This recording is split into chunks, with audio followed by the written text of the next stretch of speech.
क्या आपने कभी सुना है कि किसी इंसान ने हवा के खिलाफ मुकदमा दर्ज किया हो? اے اللہ کے نبی، مجھے ہوا سے شکایت ہے، اس نے میرا ہاتھ توڑ دیا ہے۔ کیا آپ جانتے ہیں کہ ہزاروں سال پہلے ایک ایسی سلطنت بھی تھی جہاں پہاڑ موم کی طرح پگھلتے تھے اور تانبا پانی کی طرح زمین سے ابلتا تھا؟ ایک ایسی جگہ جہاں مزدور انسان نہیں بلکہ وہ جنات تھے جنہیں کوئی دیوار یا زنجیر نہیں روک سکتی تھی۔ آج ہم سلیمان علیہ السلام کی اس سپر انڈسٹری کی سیر کریں گے جہاں تانبے کے چشمے بہتے تھے اور جہاں ایسی دیگیں بنتی تھیں جن میں ایک ساتھ 20 اونٹوں کا گوشت پکایا جاتا تھا۔ آخر وہ جنات کون سے کام کرتے تھے جو انسان نہیں کر پاتے تھے؟ اور وہ کون سا فرشتہ تھا جو آگ کا کوڑا ہاتھ میں لیے ان جنات پر پہرا دیتا تھا؟ ناظرین کرام، بیت المقدس کی وادیوں میں ایک عجیب منظر تھا۔ فضا میں ہتھوڑوں کے چلنے کی آوازیں نہیں تھیں بلکہ پہاڑوں کے سینے سے ایسی گونج آتی تھی جیسے کوئی طاقتور وجود انہیں اپنے ہاتھوں سے تراش رہا ہو۔ حضرت سلیمان علیہ السلام کے حکم پر جنات کی ایک بہت بڑی فوج کام پر لگی ہوئی تھی۔ یہ وہ جنات تھے جنہیں اللہ نے آپ کے تابع کر دیا تھا۔ ان کے جسم لطیف تھے، وہ ہوا کی طرح تیز چلتے تھے، مگر جب وہ کام کرتے تو ان کے ہاتھ اتنے کثیف اور مضبوط ہو جاتے کہ وہ سنگ مرمر کو مکھن کی طرح کاٹ دیتے۔ دوستوں، ذرا سوچیں، ایک وسیع و عریض میدان ہے جہاں زمین سے ایک چشمہ ابل رہا ہے، لیکن یہ ٹھنڈے پانی کا چشمہ نہیں تھا، یہ عین القطر تھا، یعنی پگھلے ہوئے تانبے کا چشمہ۔ اللہ کے حکم سے تانبا مایا لکوڈ بن کر 3 دن اور 3 راتوں تک اسی طرح بہتا رہا جیسے پہاڑی ندی بہتی ہے۔ جنات اس پگھلے ہوئے سرخ تانبے کو بڑے بڑے برتنوں میں جمع کرتے اور اس سے وہ چیزیں بناتے جن کا تصور آج کی دنیا بھی نہیں کر سکتی۔ وہ جنات حضرت سلیمان علیہ السلام کے لیے بلند و بالا محل، قلعے اور عبادت گاہیں تعمیر کرتے تھے۔ قرآن بتاتا ہے کہ وہ ان کے لیے محاریب یعنی اونچے ستونوں والی عمارتیں اور تمثیل یعنی خوبصورت نقش و نگار بناتے تھے۔ یہی نہیں، وہ جنات مٹی کے چھوٹے پیالے نہیں بلکہ جفان کل جواب یعنی تالاب جیسے بڑے بڑے پیالے بناتے تھے جن میں ہزاروں لوگ ایک ساتھ کھانا کھا سکتے تھے۔ وہاں ایسی دیگیں موجود تھیں جو اتنی وزنی اور بڑی تھیں کہ انہیں زمین میں مستقل نصب کر دیا گیا تھا کیونکہ کوئی انسانی طاقت انہیں ہلا تک نہیں سکتی تھی۔ دوستوں، اب آپ کے ذہن میں یہ سوال آ رہا ہوگا کہ کیا یہ جنات اپنی مرضی سے یہ سخت کام کرتے تھے؟ کیا وہ اتنے ہی فرمانبردار تھے؟ حقیقت یہ ہے کہ نہیں، ان میں سے بہت سے سرکش اور ضدی بھی تھے، لیکن اللہ نے حضرت سلیمان علیہ السلام کو ان پر وہ روپ دیا تھا کہ وہ سر اٹھانے کی ہمت نہیں کر سکتے تھے۔ جب یہ ہزاروں جنات کام کر رہے ہوتے تھے تو ان کے درمیان ایک فرشتہ کھڑا ہوتا تھا جس کے ہاتھ میں آگ کا ایک تازیانہ کوڑا ہوتا تھا۔ یہ فرشتہ اللہ کی طرف سے ان پر موکل تھا۔ اگر کوئی جن کام چوری کرتا یا حضرت سلیمان علیہ السلام کے حکم سے ذرا بھی ادھر ادھر ہوتا تو وہ فرشتہ اس آگ کے کوڑے سے اسے ایسی جرب لگاتا کہ وہ جن وہیں جل کر راکھ ہو جاتا۔ اس ہیبت نے ان سرکش مخلوقات کو بھی ایک مخلص مزدور بنا دیا تھا۔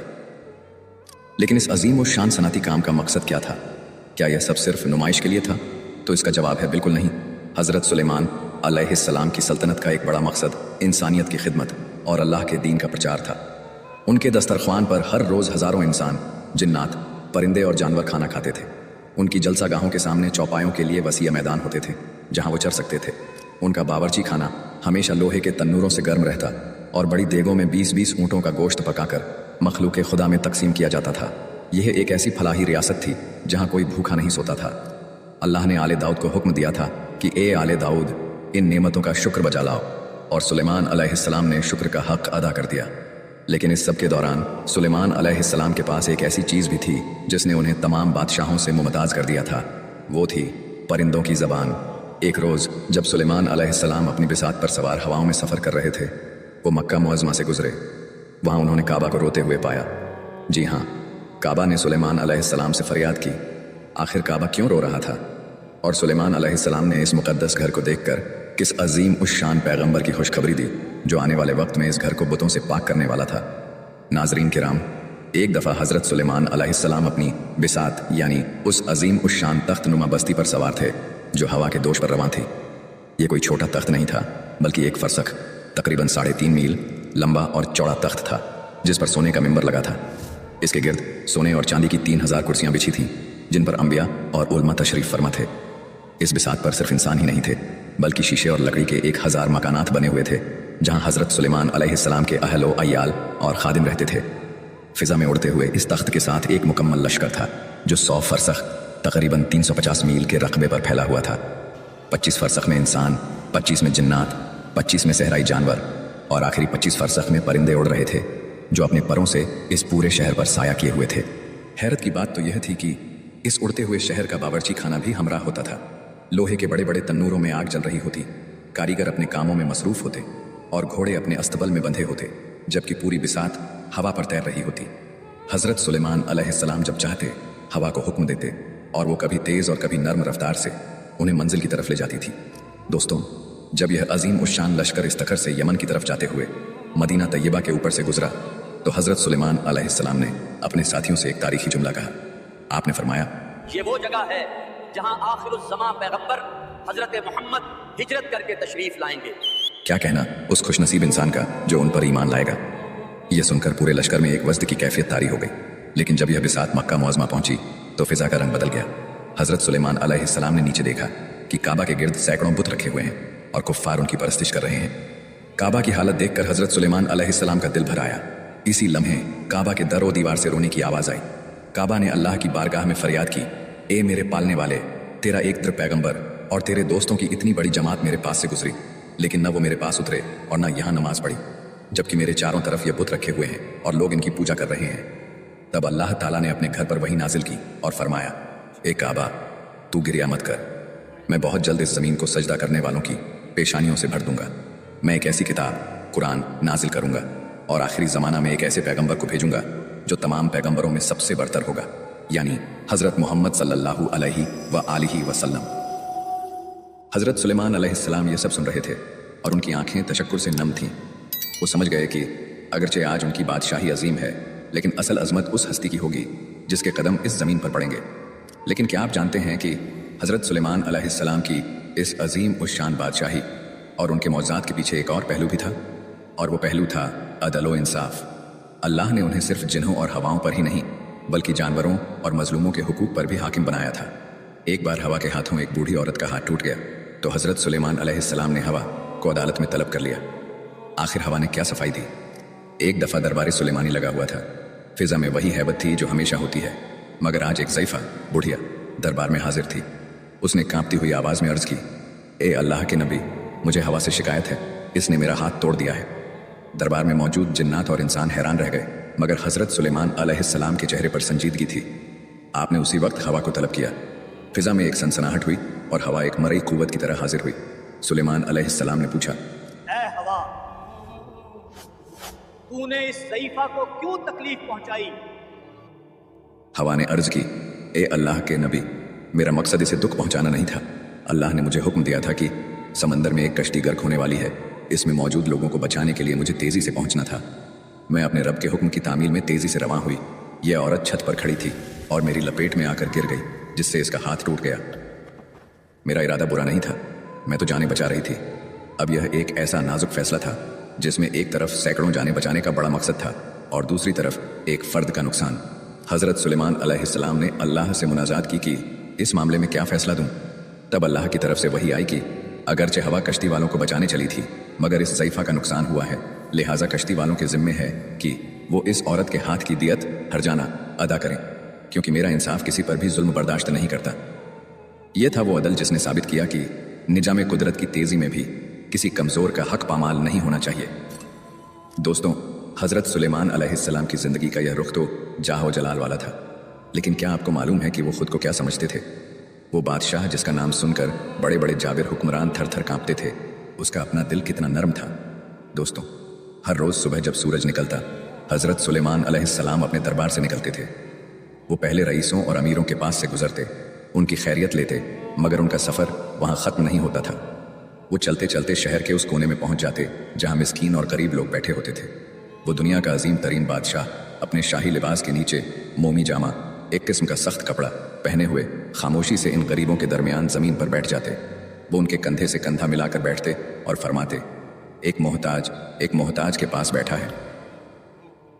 एक बार एक आबिद ने हज़रत सुलेमान अलैहिस्सलाम का तख्त तोड़ते हुए देखा तो पुकार उठा, ए सुलेमान, अल्लाह ने आपको कितनी बड़ी बादशाही अता फरमाई है। हवा ने यह आवाज़ सुलेमान अलैहिस्सलाम के कानों तक पहुंचा दी।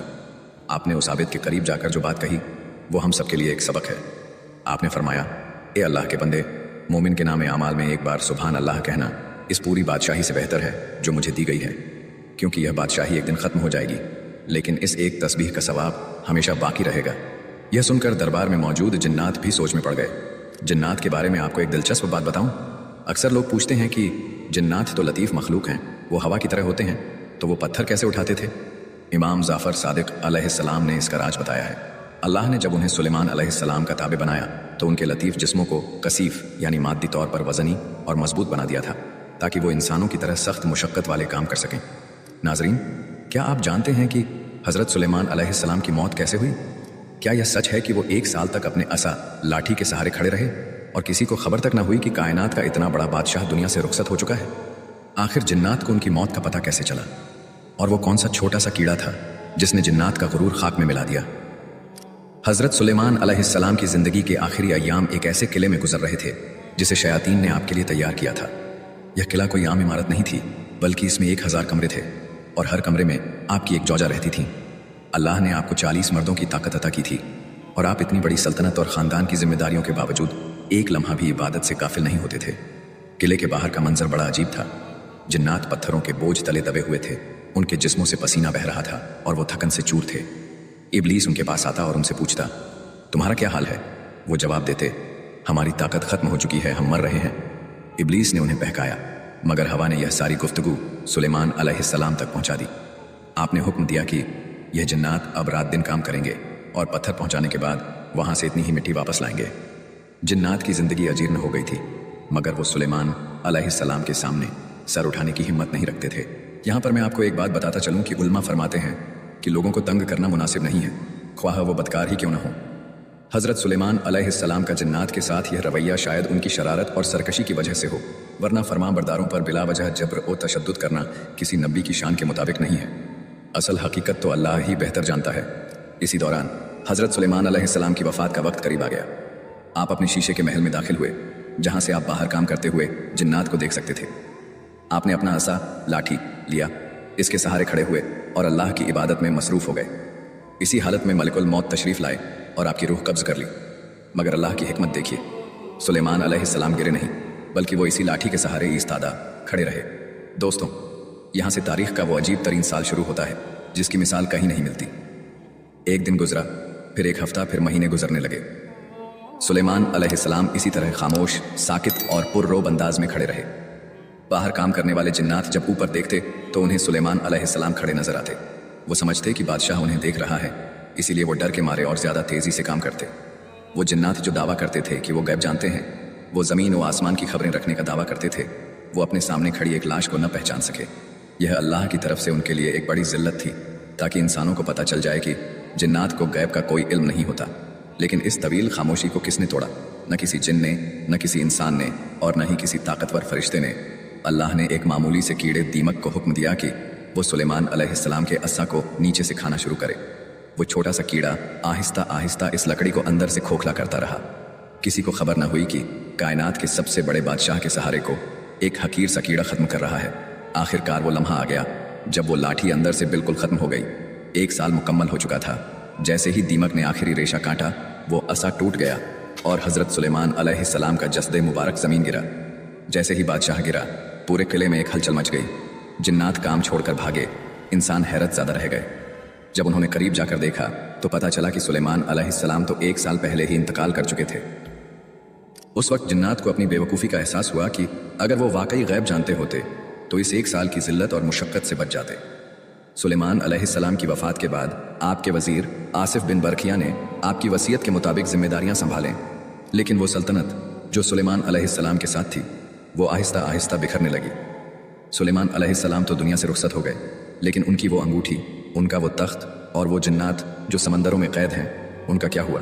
क्या आप जानते हैं कि सुलेमान अलैहिस्सलाम की वफ़ात के बाद बनी इसराइल पर एक ऐसा जालिम बादशाह गालिब आया जिसने उनकी इबादत गाहों को तबाह कर दिया और उन्हें बदतरीन गुलामी में धकेल दिया? दोस्तों, उस बादशाह का नाम था बख्त-ए-नसर। आखिर बख्त-ए-नसर ने बनी इसराइल के साथ क्या किया और सुलेमान अलैहिस्सलाम के वसी आसिफ बिन बरखिया क्यों लोगों की नज़रों से ओझल हो गए? सुलेमान अलैहिस्सलाम के जसदे मुबारक के गिरते ही जैसे पूरी कायनात का तवाज़ुन बिगड़ गया। जिन्नात का वो गिरोह जो 1 साल तक धोखे में काम करता रहा, अब गुस्से और इंतकाम की आग में जल रहा था। वो शयातीन जिन्हें सुलेमान अलैहिस्सलाम ने समंदरों और पत्थरों में कैद किया था, उनकी चीखें अब भी लहरों के नीचे सुनाई देती थीं। सुलेमान अलैहिस्सलाम ने अपनी वफ़ात से पहले अल्लाह के हुक्म से आसिफ बिन बरखिया को अपना वसी जानशीन मुकर्रर किया था। आसिफ वो थे जिनके पास किताब का इल्म था। वो जो एक पलक झपकने में मलका बिल्कीस का तख्त यमन से बैतुल मुकद्दस ला चुके थे।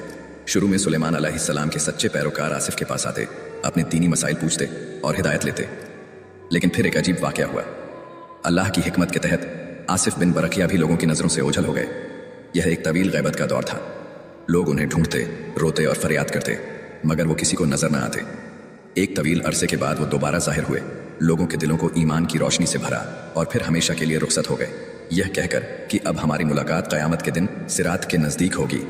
दोस्तों, जैसे ही आसिफ बिन बरखिया नज़रों से ओझल हुए और बनी इसराइल अल्लाह के अहकामात से दूर हुए, उन पर वो वक्त आया जिसका जिक्र सुनकर आज भी रूह कांप उठती है। मशरिक से एक जालिम और बेरहम बादशाह बख्त ए नसर नेबूकदनेस्सर अपने लाखों के लश्कर के साथ तूफान की तरह बढ़ा। उसने सुलेमान अलैहिस्सलाम के बसाए हुए शहरों को खाके स्याह कर दिया। वो हैकले सुलेमानी जिसकी दीवारों में जिन्नात ने नायाब जवाहरात जड़े थे, बख्त ए नसर के सिपाहियों ने उन्हें अपनी तलवारों से उखाड़ फेंका। बनी इसराइल की वो औरतें और बच्चे जो कभी शहजादों की तरह रहते थे, अब जंजीरों में जकड़े हुए बेबीलोन की गलियों में गुलाम बनाकर ले जाए गए। यह वो सज़ा थी जो अल्लाह की नेमतों की नाशुक्री और अपने पैगंबर के रास्ते से भटकने पर उन्हें मिली। वो अजीम उश्शान सनातें, वो तांबे के चश्मे और वो देंगे जिन्हें कोई हिला नहीं सकता था, सब तारीख की धूल में दफन हो गए। बख्त नसर ने हर उस यादगार को मिटा दिया जो सुलेमान अलैहिस्सलाम की अजमत की निशानी थी। लेकिन एक चीज़ थी जो वो नहीं मिटा सका, और वो थी सुलेमान अलैहिस्सलाम की वो पेशगोई जो उन्होंने काबा के ऊपर से गुजरते हुए की थी। अल्लाह ने सुलेमान अलैहिस्सलाम से वादा किया था कि यह बुत परस्ती और यह जुल्म आर्जी है।